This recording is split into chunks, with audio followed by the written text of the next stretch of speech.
Umar அவர்களே, இந்த பொண்ணு ஒரு சிரமப்படுற ஏழை. தன் குடும்பத்துக்காகவும் குழந்தைகளுக்காகவும் தன் வாழ்நாள செலவிச்சவங்க. இப்போ இவங்களுக்கு வயசாயிடுச்சுன்னு இவங்களோட கணவர் இவங்களை விவாகரத்து பண்றாரு.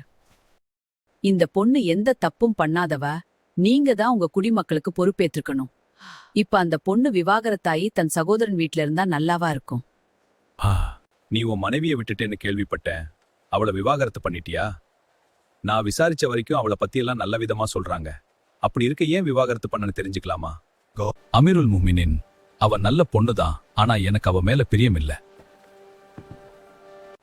பிரியம் மட்டுமே வாழ்க்கையோட அடிப்படையா? உன்னுடைய இரக்கமும் மென்மையும் எங்க போச்சு? நீ விருப்பப்பட்டுதானே அந்த பொண்ணை கல்யாணம் பண்ண யாரும் உன்னை கட்டாயப்படுத்தலையே. கொஞ்சம் யோசி.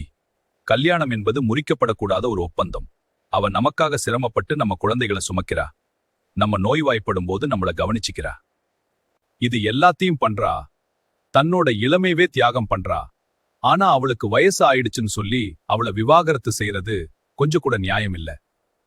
அதே சமயம் அவ வீட்டு வேலை செய்யாம குழந்தையும் கவனிக்காம தன்னை மட்டுமே அலங்காரம் பண்ணிக்கிட்டு இருந்தா அதே கணவன் சொல்லுவான், இவ ஒரு மோசமான பொம்பளை குடும்பத்தை கவனிக்க மாட்டேங்கிறான்னு. அப்ப அவ என்னதான் பண்ணுவா? பெண்கள் விஷயத்துல அல்லாஹுக்கு பயப்படுங்க. சப்ஸ்கிரைப் பண்ணி சப்போர்ட் பண்ணுங்க.